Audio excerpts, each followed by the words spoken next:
नमस्कार दोस्तों, स्वागत है आपका YouTube चैनल कंपटीशन बॉस पर। मैं हूं आपका दोस्त नितेश। लगातार मैं आपको तैयारी करवा रहा हूं जीके की, यानी कि जनरल नॉलेज, सामान्य ज्ञान। ये वो सामान्य ज्ञान है जब आप जनवरी में 23 यानी कि 2023 में जनवरी 2023 में जब आप एग्जाम देंगे किसका, थर्ड ग्रेड टीचर का, जिसमें कि 46,500 टीचर्स वैकेंसी है। इसके अलावा हाई कोर्ट का जो आपका एलडीसी का एग्जाम है वो, और पंचायत राज के 5,000 एलडीसी की सीटें हैं उसके लिए। इन सब में राजस्थान का बहुत बड़ा पार्ट आने वाला है। इसके बिना सिलेक्शन आपका किसी भी कीमत पर नहीं होगा। तो इसके लिए लगातार मैं यहां आपको राजस्थान जीके से जो वो क्वेश्चंस जो लगातार पिछले एग्जाम्स में आए हुए हैं लास्ट 10 ईयर्स में, वो रिपीट करवा रहा हूं। शॉर्ट पेपर आपको बता रहा हूं। वीडियोस आपको पसंद आ रहे हैं तो लाइक और शेयर जरूर करते चलें। चैनल को सब्सक्राइब अभी कर लें। और फिलहाल हमारा जो पार्ट है वो चल रहा है राजस्थान का भौतिक विभाजन या राजस्थान के भौतिक प्रदेश। आप इसको कैसे भी करके पढ़ सकते हैं, जिसमें आप मरुस्थल, पर्वत, पठार और मैदान, ये चारों भागों का अध्ययन कर रहे हैं। आज का पार्ट देखते हैं और इसमें काफी सारे क्वेश्चंस हैं जो लगातार 7 से 8 बार रिपीट हुए हैं। यानी कि 10 साल के एग्जाम्स में अगर कोई क्वेश्चन 7-8 बार रिपीट हो जाते हैं तो आप सोचिए कि वो क्वेश्चन कितने इंपॉर्टेंट है।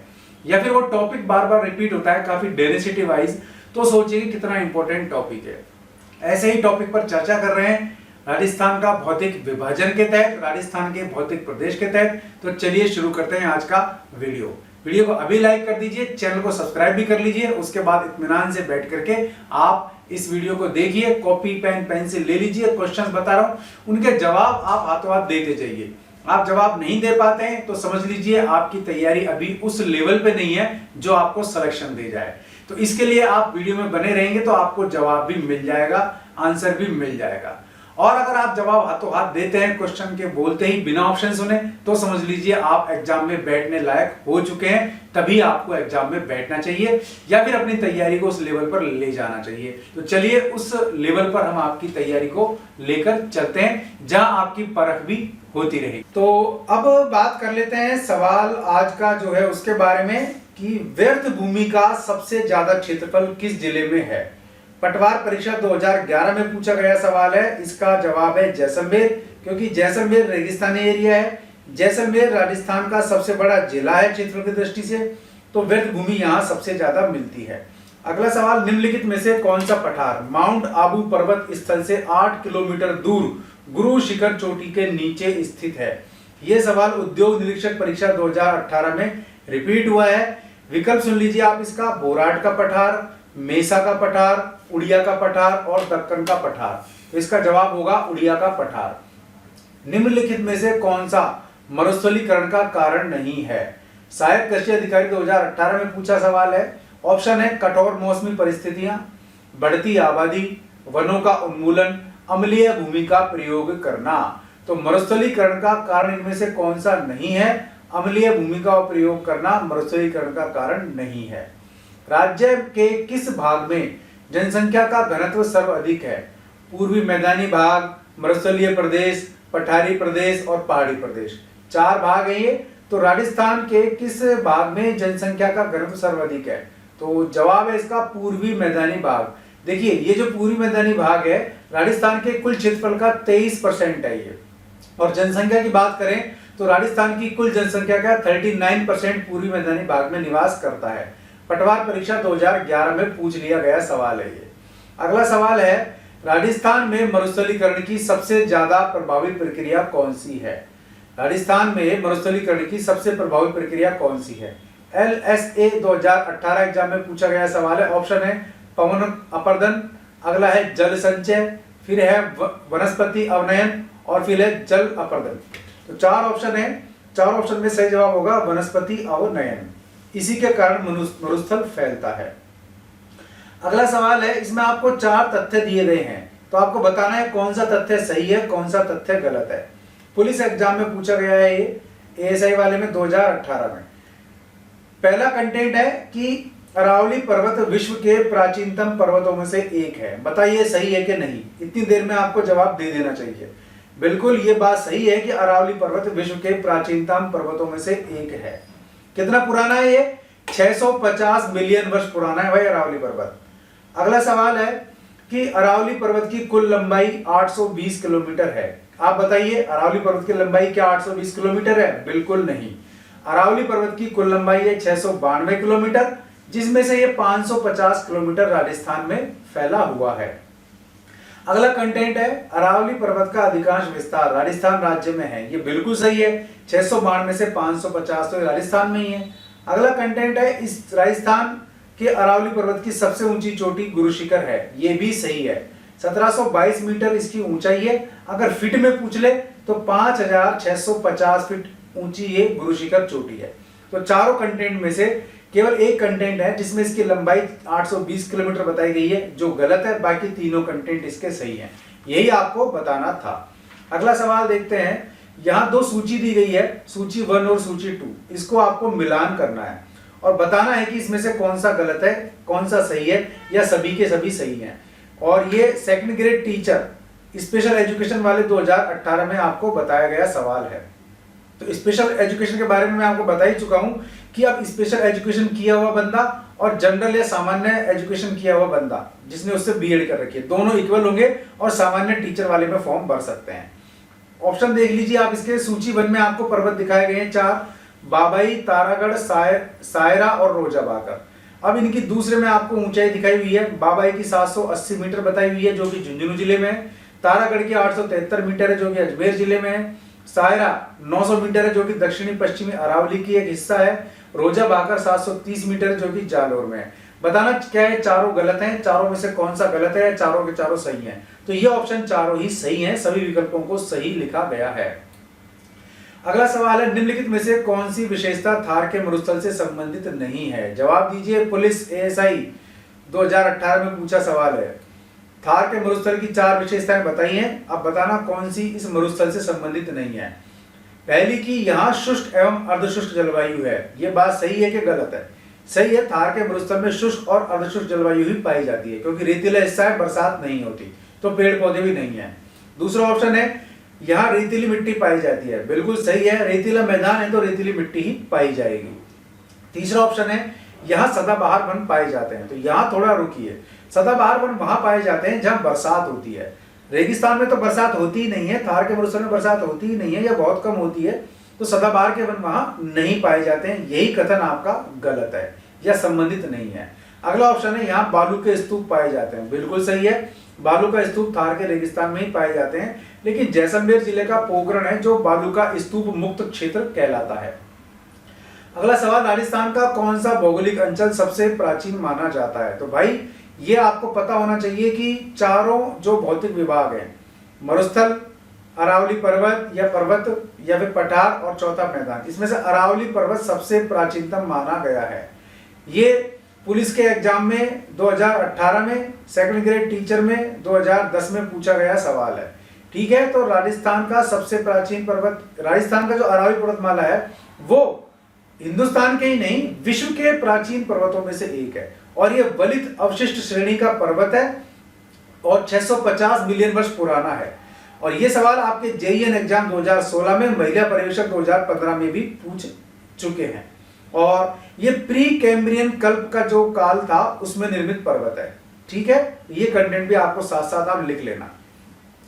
अब कुछ युग्म दिए गए हैं आपको, इसमें से आपको पहचानना है गलत कौन सा है। यानी कि एक तरफ आपके जिला दिया गया है और दूसरी तरफ पर्वत की चोटी दी हुई है, तो आपको बताना है कि कौन सी चोटी का जो जिला है वो गलत है या कौन से जिले की चोटी गलत है। तो सिरोही में अचलगढ़ चोटी बताई गई है, ये बात सही होनी चाहिए, क्योंकि सिरोही अचलगढ़ चोटी जो है सिरोही जिले में ही है। अजमेर में तारागढ़ चोटी है, ये भी बिल्कुल सही है। जयपुर में खो चोटी है, ये भी बिल्कुल सही है। और सिरोही में गुरु शिखर चोटी है, ये भी बिल्कुल सही है। तो इसका मतलब ये हुआ कि चारों के चारों विकल्प सही लिखे गए हैं। और ये पुलिस कांस्टेबल भर्ती 2018 में पूछा गया सवाल है। राजस्थान का कौन सा जिला हाड़ौती के पठार में सम्मिलित नहीं किया जाता? तो राजस्थान में 2 तरीके के पठार मिलते हैं आपको, पहाड़ मिलते हैं आपको, 2 भाग मिलते हैं। पहला अरावली वाला हिस्सा, जहां अरावली में पहाड़ पर्वत मैदान है आपके। दूसरा वो हिस्सा जहां विंध्य कगार भूमि लगती है, विंध्याचल पर्वत लगता है, तो उसमें पठार पाए जाते हैं। अब पूछ रहा है 4 आपको जिले दे दिए और पूछ रहा है कौन सा हाड़ौती पठार में सम्मिलित नहीं है। तो 4 ऑप्शन है आपके, दौसा, कोटा, बारा, झालावाड़। तो देखो कोटा, बारा और झालावाड़ तीनों हाड़ौती में स्थित हैं, इसलिए आपका ऑप्शन दौसा ही सही होगा, जो कि इसमें नहीं है। और ये पुलिस कांस्टेबल 2018 में आया हुआ सवाल है। राजस्थान के किस अंचल को बांगर प्रदेश कहते हैं? ये भी पुलिस कांस्टेबल 2018 में आया सवाल है। तो जो शेखावटी अंचल है, सीकर, चूरू, झुंझुनू और नागौर का कुछ हिस्सा, ये बांगड़ प्रदेश के तहत ही आता है। बांगर या बांगड़ और वागड़ इनमें अंतर है। जहां बे बकरी वाला बांगर है या बांगड़ है, उसमें आपके शेखावटी आती है। जहां वैसे बोलिन वाला वागड़ या वागर है, वहां आपके प्रतापगढ़, बांसवाड़ा और डूंगरपुर वाला एरिया आता है। दोनों में क्लियर हो गया। बांगड़ प्रदेश आपका पूर्वी राजस्थान में स्थित है, इसको उत्तर पूर्वी कह सकते हैं आप। और वागड़ प्रदेश या वागर प्रदेश आपका दक्षिण राजस्थान में स्थित है या हाड़ौती में स्थित है। क्लियर। अगला सवाल, राजस्थान के पश्चिमी मरु प्रदेश का अंग नहीं है। तो पहले तो पश्चिम का हिस्सा देख लेंगे, अब इन चारों जो ऑप्शनों को देख लेंगे। चारों ऑप्शन कौन से हैं? नागौर उच्च भूमि, घग्गर का मैदान, विंध्यन कगार भूमि और गौड़वार भूमि। अब ये 4 प्रदेश दिए हैं, आपको पूछ रहा है जो पश्चिमी मरु प्रदेश का अंग नहीं है। तो पश्चिम में भी 2 भाग देखना है आपको। पश्चिम में ऐसा भाग जो पूरी तरीके से मरु प्रदेश है। तो ये पूछ रहा है कि निम्न में से कौन सा इसका अंग नहीं है। तो सीधी सी बात है, नागौर भूमि, नागौर उच्च भूमि, घग्गर का मैदान और गौड़वार भूमि। भाई ये तो मरु प्रदेश का ही अंग है। विंध्यन कगार भूमि दक्षिण में चली जाती है, यानी कि दक्षिणी राजस्थान का हिस्सा है। तो यही इसका सही आंसर होगा। रिसर्च एनालिसिस्ट 2017 में पूछा सवाल है, विंध्यन कगार भूमि जिन नदियों के मध्य स्थित है वो आपको बतानी है। तो विंध्यन कगार भूमि चूंकि दक्षिणी हिस्से में और यहाँ चंबल बनास नदियां बहती हैं। सेकंड ग्रेड एग्जाम 2017 में आया हुआ सवाल है। अगला सवाल है, लसाड़िया का पठार राजस्थान के किस जिले में स्थित है? ये सेकंड ग्रेड 2017 का सवाल है। लसाड़िया का पठार उदयपुर जिले में स्थित है, ठीक है, और जैसमंद झील के पूर्व में स्थित है। 2 तरीके के सवाल आते हैं, जैसमंद झील के पूर्व और जैसमंद झील के पश्चिम में स्थित पठार के नाम पूछ लेता है। तो लसाड़िया का पठार जैसमंद झील के पूर्व में स्थित है और यह कटा फटा विच्छेदित पठार है, ठीक है, उदयपुर जिले में स्थित है। राजस्थान के किस जिले में बांका पट्टी फैली हुई है? सेकंड ग्रेड टीचर 2017 और कर सहायक 2018 में आया हुआ सवाल है। इसके अलावा भी रिपीट हुआ सवाल है कई एग्जाम्स में, और इसका जवाब होगा नागौर। इसको इसलिए कहते हैं बांका पट्टी क्योंकि यहाँ पानी में फ्लोराइड की मात्रा अधिक है, तो लोगों में कुबड़ या बांकापन आ जाता है, इसलिए इसको कुबड़ पट्टी या बांका पट्टी भी कहते हैं। भारत के मरुस्थलीकरण एवं भू अवनयन एटलस जो कि इसरो ने 2007 में जारी की थी, उसके अनुसार राजस्थान में मरुस्थलीकरण से प्रभावित क्षेत्र कितना प्रतिशत है? सेकंड ग्रेड शिक्षक 2017 में आया सवाल है। ये जो प्रतिशत है ये 67% है। तो राजस्थान का मरुस्थलीकरण से प्रभावित क्षेत्र है 67%, जिसमें 61 से 62 तो डायरेक्ट मरुस्थल है, बाकी जिलों में मरुस्थल फैल रहा है। और 12 जिले इसमें शामिल हैं, जिसमें से 6 जिले स्थायी या पूर्ण मरुस्थल हैं और 6 जिले अर्ध मरुस्थल हैं। राजस्थान में कौन से जिले मुख्यतः बीहड़ प्रभावित है? ये भी ग्रेड सेकंड 2017 का सवाल है। कोटा, सवाई माधोपुर, धौलपुर, ये सवाल कई बार रिपीट हो चुका है। संरचनात्मक दृष्टि से राजस्थान का भौतिक स्वरूप भारत के किन उच्चावच प्रदेशों का हिस्सा है? तो प्रयोगशाला सहायक 2016 का सवाल है। सही जवाब है उत्तरी वृहत मैदान और प्रायद्वीपीय पठार। तो राजस्थान का जो भौतिक स्वरूप है वो भारत के उत्तरी वृहत मैदान में स्थित है, यानी कि राजस्थान भारत के उत्तरी वृहत मैदान का हिस्सा है, साथ साथ प्रायद्वीपीय पठार का भी हिस्सा है। अगला सवाल, राजस्थान के भौतिक प्रदेशों के संबंध में निम्नलिखित कथनों का परीक्षण तथा नीचे दिए गए कूट का प्रयोग कर सही उत्तर चुनिए। पटवारी परीक्षा, मुख्य परीक्षा, पटवारी मेंस 2016 का सवाल है। तो इसमें आपको ऑप्शन बता रहा हूं, आपको बताना है सारी चीजें, ठीक है ना, सही उत्तर चुनना है। तो राज्य के 61.11% भूभाग क्षेत्र में पश्चिमी रेतीले मैदान का विस्तार है। ये तो मैं कई बार पूछ चुका हूं सवाल, कई बार रिपीट हो चुका है अलग अलग तरीके से। तो ये ऑप्शन बिल्कुल सही है। राजस्थान में 61.11% भू क्षेत्र में पश्चिमी रेतीले मैदान का विस्तार है। ये 61% आता है तो भी सही है, 61.11 आता है तो भी सही है, 62% आता है तो भी सही है। अगर तीनों ही ऑप्शन आते हैं और 61.11% भी इसमें बीच में कहीं लिखा होता है तो 61.11 वाले आपको करना है, ठीक है। अगला ऑप्शन है, राज्य के 9.60% भू क्षेत्र में अरावली पर्वतीय प्रदेश का विस्तार है। भाई यहाँ जो अरावली पर्वतीय प्रदेश का विस्तार है वो केवल 9% क्षेत्र में है और इसने बताया 9.60% भू क्षेत्र में है, तो ये इसलिए ऑप्शन गलत हो जाता है। तो राजस्थान के जितने भी भौतिक प्रदेश हैं चारों, इन चारों की आपको क्षेत्रफल, इन चारों की जनसंख्या, इन चारों की अवस्थिति, इन चारों की भौगोलिक स्थिति, इन चारों में स्थित पर्वत, पठार, मैदान, रेतीलीय आकृतियां, ये सब आपको पता होनी चाहिए। अगला ऑप्शन है, राज्य के 23.3% भू क्षेत्र में पूर्वी मैदान का विस्तार है।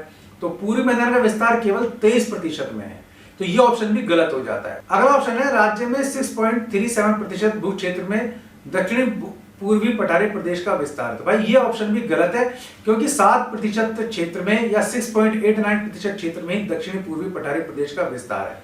तो केवल विकल्प एक ही सही था, जिसमें पश्चिमी रेतीले मैदान का विस्तार 61.11% में बताया है, बाकी सब में अलग अलग है। क्लियर हो गया आपको? अब अगला सवाल देखते हैं। अरावली पर्वत से संबंध पठार नहीं है, तो लसाड़िया, बोराट, उड़िया और मालवा। तो देखो, लसाड़िया का पठार, बोराट का पठार और उड़िया का पठार ये तो अरावली पर्वत का ही हिस्सा है, और मालवा का पठार ये विंध्य का हिस्सा है, विंध्याचल का हिस्सा है, तो ये इसका विकल्प सबसे अलग हो जाता है, इसलिए मालवा का पठार इसका हिस्सा नहीं है। यांत्रिकी डिग्री 2016 में आया हुआ सवाल है, निम्नलिखित में से कौन सा पठार अरावली पर्वत से संबंध नहीं है? तो पठार और पहाड़ ये देख लेना कौन से अरावली में है, कौन से विंध्या में है। ठीक है, तो इसका ऑप्शन है लसाड़िया, उड़िया, बघेलखंड और बोराट। तो सीधी सी बात है, बघेलखंड यहां आपको तुरंत ही पता चल जाएगा, प्रयोगशाला सहायक 2016 में पूछा गया सवाल ये है। अगला सवाल है, निम्नलिखित कथनों पर विचार कीजिए। तो भाई कथन सुन लीजिए, आरएस प्री में 2016 में आया सवाल है, अरावली मरुस्थल के पूर्ववर्ती विस्तार को रोकता है। बिल्कुल सही बात है, अरावली की जो स्थिति है वो राजस्थान में विकर्ण जैसी है, यानी कि आड़ा फैला हुआ है ये, तो पश्चिम से पूर्व में जो मरुस्थल है उसको रोकता है ये। राजस्थान की सभी नदियों का उद्गम स्थल अरावली से है, तो यहाँ अगर ये सभी शब्द नहीं लगाता तो ये ऑप्शन सही हो जाता। तो राजस्थान की सभी नदियां अरावली से नहीं निकलती हैं, बहुत सारी नदियां मध्य प्रदेश से भी आती हैं। अगला सवाल, राजस्थान में वर्षा का वितरण प्रारूप अरावली से प्रभावित नहीं होता है। भाई प्रभावित तो होता है, ये पहले भी आ चुका है, मैंने आपको बता चुका, तो इसलिए ये ऑप्शन भी गलत है। अगला इसमें ऑप्शन है अरावली प्रदेश धात्विक खनिजों से समृद्ध है, तो ये भी सही है। तो केवल 1 नंबर और 4 नंबर, 1 नंबर में क्या था, अरावली मरुस्थल से पूर्ववर्ती विस्तार को रोकता है, सही है, और दूसरा अरावली प्रदेश धात्विक खनिजों से समृद्ध है, ये भी सही है। अब अगला सवाल है, ये लाइब्रेरियन भर्ती 2016 में आया हुआ है, इसमें 2 कथन दिए हुए हैं, ए और आर। तो पूछ रहा है आपसे कि ए और आर क्या दोनों सही हैं, और क्या आर ए की पूर्ण व्याख्या करता है। देखो कथन ए क्या कहता है, अरावली के पूर्वी ढालों पर पश्चिमी ढालों की अपेक्षा वनस्पति अधिक सघन और ऊंचाई तक विद्यमान है। वह बात तो सही है, पूर्वी ढालों पर चूंकि बरसात अच्छी होती है तो इसलिए वहां पर वनस्पति सघन भी है और हाइट पे भी लिए हुए हैं, पश्चिमी ढाल पर ऐसा नहीं है। इसका कारण क्या बताया इसने कि अरावली के पूर्वी ढाल पर अधिक मानसूनी वर्षा होती है, जैसा कि मैं आपको बता रहा था अभी, और पश्चिमी ढाल में अपेक्षाकृत तीक्ष्ण ढाल युक्त उच्चतर है, यानी कि वर्षा वहां होती भी है तो पानी तेजी से बह जाता है। ठीक, तो इसका जवाब होगा ए और आर कथन तो दोनों सही हैं, और आर जो है वो ए की सही व्याख्या भी करता है। अगला सवाल है, राजस्थान के धरातलीय स्वरूपों के संबंध में कौन सा कथन गलत है। लाइब्रेरियन परीक्षा 2016 में आया हुआ सवाल है। पश्चिमी बालू का मैदान 33 सागर का अवशेष है, दक्षिणी पूर्वी पठार गोंडवाना लैंड का विस्तारित भाग है, अरावली एक वरिष्ठ श्रेणी है, और उत्तर पूर्वी मैदान सिंधु नदी द्वारा निर्मित मैदानों का भाग है। अब देखो इसमें से आपको बताना है गलत कौन सा है। तो विकल्प ए क्या है, पश्चिमी बालू का मैदान 33 सागर का अवशेष है, बिल्कुल सही है। पहले कभी महासागर बहता था पश्चिमी राजस्थान में, जिसको 33 सागर कहते थे। अगला कथन है, अगला ऑप्शन है दक्षिणी पूर्वी पठार गोंडवाना लैंड का विस्तृत भाग है, ये भी सही है। तीसरा, अरावली एक बलित पर्वत श्रेणी है, ये भी सही है। चौथा है उत्तर पूर्वी मैदान सिंधु नदी द्वारा निर्मित मैदानों का भाग है। नहीं भाई, उत्तर पूर्वी मैदान है जो गंगा यमुना से निर्मित मैदान है, और इसका ढाल पूर्व में है, तो ये ऑप्शन गलत है आपका। उत्तर पूर्वी मैदान सिंधु नदी द्वारा निर्मित नहीं है, ये गंगा यमुना द्वारा निर्मित है। अगला सवाल है, राज्य का सबसे ऊंचा पठार। ये बहुत अच्छा सवाल है। उड़िया का पठार है जो सबसे ऊंचा है, 1360 मीटर ऊंचा है ये, और माउंट आबू क्षेत्र यानी कि सिरोही में है ये। तो ये सवाल पशुधन सहायक 2016, वन रक्षक 2013 और एलएसए एग्जाम 2018, जेवीवीएनएल एग्जाम 2013, यानी कि 5 बार पूछा सवाल है। राज्य का सबसे ऊंचा पठार उड़िया का पठार है, ये माउंट आबू क्षेत्र सिरोही में स्थित है, इसकी हाइट 1360 मीटर है। ठीक है, और अन्य जो प्रमुख पठार है वो कौन से हैं, सिरोही राज्य का दूसरा सबसे ऊंचा पठार है आबू का पठार, और भोराट का पठार भी उदयपुर में स्थित है, मेसा का पठार चित्तौड़गढ़ में स्थित है, और लसाड़िया का पठार उदयपुर में स्थित है। ये मैं आपको बता चुका हूं। राजस्थान के किस क्षेत्र में मालवा पठार का विस्तार है। तो मालवा दक्षिण में है, बार बार बता चुका, दक्षिण पूर्वी मैदान का हिस्सा है, दक्षिण पूर्वी भाग का हिस्सा है। गोरवाड़ प्रदेश राजस्थान के किस वृहद भू आकृतिक भाग का हिस्सा है? तो ये पश्चिमी शुष्क प्रदेश में आता है, ये भी सवाल कई बार बता चुका। ये जेईई सिविल डिप्लोमा 2016 और RPSC LDC 2016 third grade teacher 2013 में आ चुके सवाल है। थर्ड ग्रेड ही दोबारा आपको देना है, एलडीसी दोबारा आपको देना है, दोनों में आ चुके सवाल हैं। राजस्थान में मरुस्थलीकरण का मूल कारण क्या है? भाई वर्षा की कमी इसका मूल कारण है, पेड़ों का अनियमित विनाश इसका मूल कारण है। प्रयोगशाला शायद 2016 में आया हुआ सवाल है। राजस्थान में मरुस्थलीकरण के लिए कौन सा भौतिक कारण नहीं है? अब आपको भौतिक कारण पूछ रहा है, अन्वेषक परीक्षा 2016 में आया सवाल है। ऑप्शन है जलवायु परिवर्तन, वन उन्मूलन, भूमि उपयोग में परिवर्तन, बालू का स्तूपों का एकत्र होना। तो भू उपयोग में परिवर्तन एक ऐसा कारण है जिससे रेगिस्तान बढ़ता नहीं है। अन्वेषक परीक्षा 2016 का सवाल है। राजस्थान में मरुस्थलीकरण का मानव जनित कारण नहीं है, काफी इंपॉर्टेंट सवाल है। राजस्थान में मरुस्थलीकरण का मानव जनित कारण नहीं है। पशुधन शायद 2016 का सवाल है। विकल्प सुन लीजिए, जनसंख्या दबाव, भाई ये तो मानव ही बढ़ाता है। भूमि उपयोग में परिवर्तन, ये भी मानव करता है। अतिचारण, ये पशु करते हैं, यानी कि मानव ही इसको पालता है। प्रौद्योगिकी विकास, ये प्रौद्योगिकी विकास इसमें ऑप्शन दिया हुआ है, लेकिन ये ऑप्शन विवादित रहा है और इसमें भू उपयोग में परिवर्तन ही इसका जो है वो सही जवाब होना चाहिए। फिर भी इसमें मुझे थोड़ा सही नहीं लगा इसका ऑप्शन, इसलिए इस सवाल को आप एक बार देखिए अपने नजरिए से और अपना ज्ञान भी थोड़ा लगा करके कमेंट बॉक्स में जवाब दीजिए। सवाल है, राज्य में तस्तरी नुमा बेसिन में बसा हुआ नगर है। बता चुका, उदयपुर है। गिरवा जो पहाड़ियां हैं वो उदयपुर में है। पटवारी परीक्षा 2011 का सवाल है। दक्षिणी पूर्वी पठार के दो भाग हैं, विंध्यन का पठार और दक्कन का पठार। तो दोनों भाग हैं, ये पूछ चुका है ये सवाल महिला पर्यवेक्षक में कि दक्षिणी पूर्वी पठार के दो भाग कौन कौन से हैं। तो पहला तो विंध्यन का पठार और दक्कन का पठार। अब देखो, पठार के इस भाग से महिला पर्यवेक्षक 2015, इसके अलावा अकाउंटेंट 2016, सहायक रिसर्च अधिकारी 2020, इसके अलावा एईएन एग्जाम 2018, पुलिस कांस्टेबल 2018, महिला पर्यवेक्षक 2015 और सहायक रिसर्च अधिकारी 2020 में ये सवाल भाई 7 बार पूछा जा चुका है। तो विंध्यन पठार और दक्कन पठार के वो सवाल भी सुन लीजिए जो बार बार आए हुए हैं। पहला सवाल तो यही था कि विंध्यन का पठार और दक्कन का पठार किस भाग में है? तो दक्षिणी पूर्वी पठारी भाग में ही ये आते हैं। अगला सवाल है इसी से संबंधित कि राजस्थान के दक्षिणी पूर्वी भाग में स्थित वह भूभाग जो हाड़ौती पठार के नाम से जाना जाता है। तो ये भी आपके विंध्यन का पठार और दक्कन का पठार ही है। इनके अंतर्गत कोटा, बारां, बूंदी, झालावाड़ जिले आते हैं। हाड़ौती पठार को दो भागों में बांटा गया है, जिसको विंध्यन का पठार, दक्कन का पठार हम कहते हैं। विंध्यन का पठार यह धौलपुर करौली क्षेत्र में विस्तृत है और यह बलुआ पत्थर से निर्मित है और सलेटी पत्थर से निर्मित है और तीव्र ढाल वाला एक पठारी खंड है। तो विंध्यन का पठार कहाँ है? धौलपुर करौली में है। किससे निर्मित है? बालवा और सलेटी पत्थर से निर्मित है। अब दक्कन का पठार ये कहाँ स्थित है? ये चित्तौड़गढ़, बांसवाड़ा और झालावाड़ में स्थित है। और इसमें जो लावा पठार में, ये लावा पठार भी है और इसमें भैंसरोड़गढ़ यानी चित्तौड़गढ़ से बिजोलिया, भीलवाड़ा तक का भूभाग ऊपरमाल कहलाता है। तो ऊपरमाल का जो पठार है वो भी दक्कन के पठार का हिस्सा है।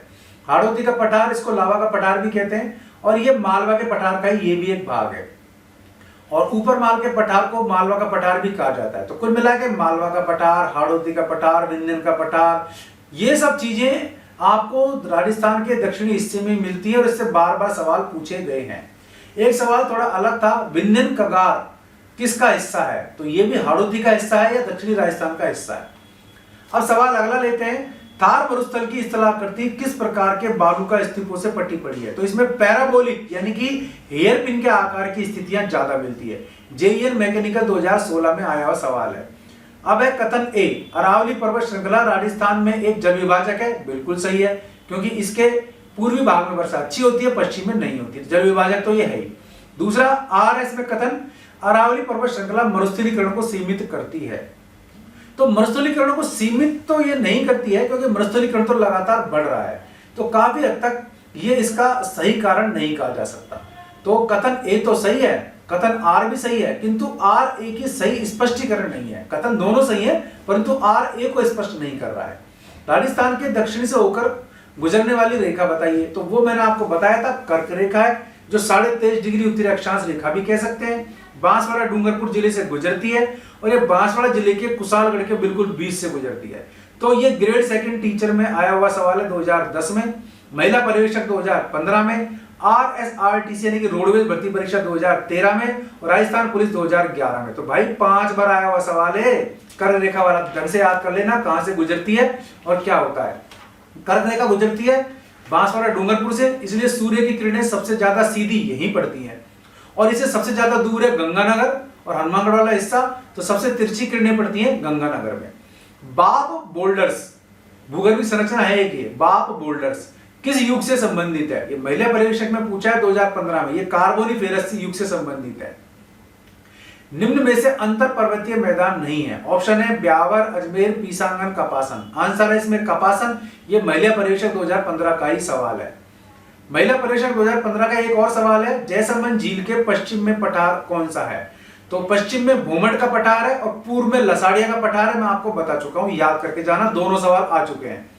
पूर्वी बेसिन मैदान का भाग नहीं है, यह भी महिला पर्यवेक्षक 2015 का सवाल है। ऑप्शन है चंबल बेसिन, लूनी बेसिन, छप्पन बेसिन, बनास बेसिन। बेसिन वाला नक्शा दिखा चुका, फिर देख लो।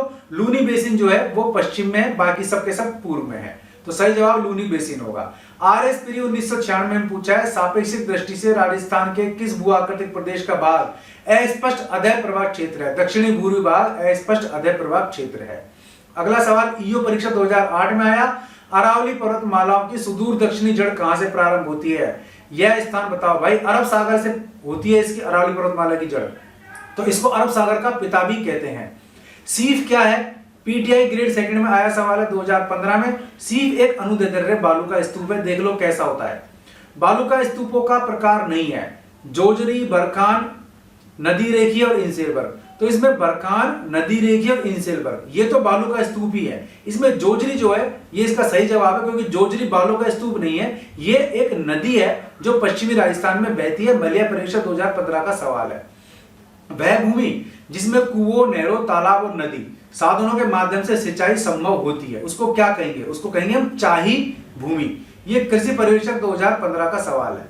अब ये लिस्ट एक बार आप देख सकते हैं, जिसमें भूमि के प्रकार बता रखे हैं कि बीड़ भूमि किसे कहते हैं, माल भूमि किसे कहते हैं, हकत बकत भूमि किसे कहते हैं, पीवल भूमि किसे कहते हैं, तलाई भूमि किसे कहते हैं, मगरा भूमि किसे कहते हैं, बरानी भूमि किसे कहते हैं, चारागाह चरणों भूमि किसे कहते हैं और चाही भूमि किसे कहते हैं। तो ये 9 के 9 भूमि के प्रकार है, इनको अच्छी तरीके से रट लेना।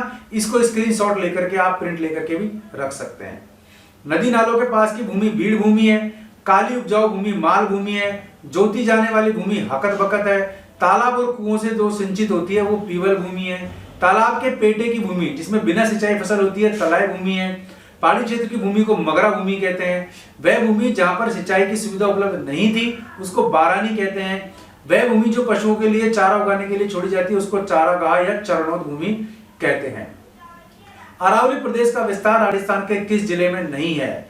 तो देखो ऑप्शन सिरोही, उदयपुर, झालावाड़, अजमेर। तो झालावाड़ जिला दक्षिण राजस्थान में है, यहाँ अरावली पर्वत होकर नहीं गुजरता। मरुस्थलीय क्षेत्र में विशिष्ट लवण झीलों को स्थानीय भाषा में क्या कहा जाता है? कृषि पर्यवेक्षक 2015 का सवाल है, इसको डांड कहते हैं। अब सूची 1 और सूची 2 सुमेलित कर लीजिए और बताइए कौन सा ऑप्शन सही है, कौन सा गलत है। पीटीआई सेकंड ग्रेड 2015 और थर्ड ग्रेड टीचर 2013 में पूछा, ये फिर से थर्ड ग्रेड ही आपकी आ रही है। पर्वत चोटियां हैं शेर, जयगढ़, रघुनाथगढ़ और कुंभलगढ़। ऑप्शन है शेर सिरोही, जयगढ़ जयपुर, रघुनाथगढ़ सीकर, कुंभलगढ़ राजसमंद। मुझे तो चारों ही सही लग रहे हैं, तो ये चारों के चारों ही सही लिखे गए हैं। राजस्थान राज्य का दक्षिणी भूभाग क्या कहलाता है? तो देखो दक्षिणी भूभाग मैंने आपको बताया था वागड़ कहलाता है, जिसमें आपके बांसवाड़ा, डूंगरपुर, प्रतापगढ़ का हिस्सा है, जिसको व्याघ्रवाट, वारगढ़, वागर, वागड़ भी कहते हैं।